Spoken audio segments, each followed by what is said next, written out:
terkait Undang-Undang 34 Undang-Undang TNI 34 nih yang terkait prajurit TNI yang aktif menjabat itu, Pak.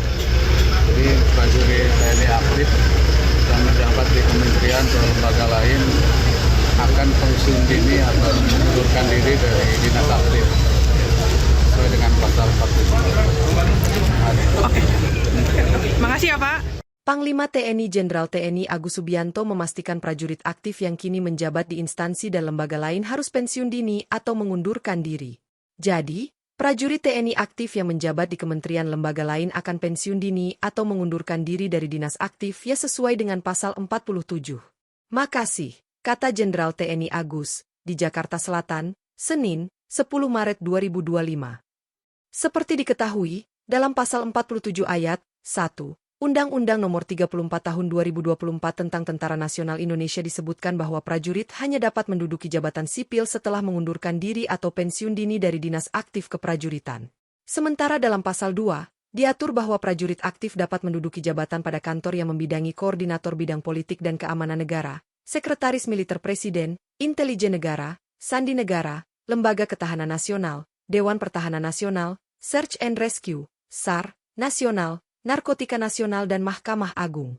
Prajurit yang menduduki jabatan sebagaimana dimaksud pada ayat 2 didasarkan atas permintaan pimpinan departemen dan lembaga pemerintah non-departemen serta tunduk pada ketentuan administrasi yang berlaku dalam lingkungan departemen dan lembaga pemerintah non-departemen dimaksud, tulis pasal 3 Undang-Undang TNI.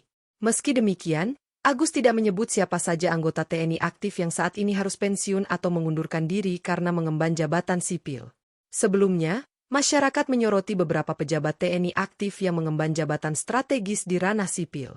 Beberapa pejabat TNI yang menjadi perhatian masyarakat adalah Letkol Infantri Teddy Indrawijaya yang menjabat sebagai Sekretaris Kabinet. Sebelumnya Teddy mengemban jabatan tersebut masih berpangkat mayor.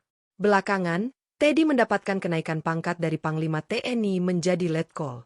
Selain itu, ada Mayor Jenderal TNI Novi Helmi Prasetya yang menjabat sebagai Direktur Utama Perum Bulog. Pada saat yang sama, Novi juga menjabat sebagai Danjen Akademi TNI. Khusus untuk jabatan Sekretaris Kabinet sendiri, sebelum Teddy Indrawijaya, nama Wakil Presiden di era Presiden Soeharto, Sudarmono telah lebih dahulu menjadi prajurit TNI aktif yang rangkap jabatan untuk menduduki jabatan sipil sebagai Sekretaris Presiden Kabinet. Kala itu Sudarmono yang merupakan orang kepercayaan Presiden Soeharto masih berpangkat kolonel. Bahkan Sudarmono menduduki dua jabatan sekaligus yakni sebagai Menteri Sekretaris Negara dan Sekretaris Kabinet, di mana pangkat militernya terus meroket hingga pensiun sebagai Letnan Jenderal.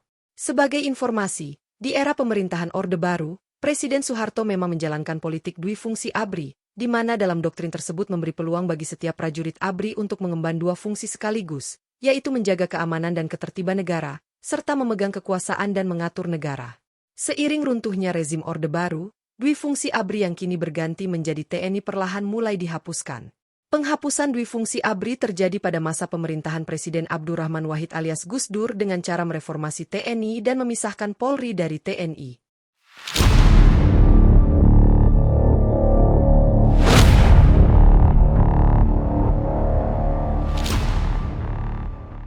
Terima kasih atas waktunya menonton tayangan ini.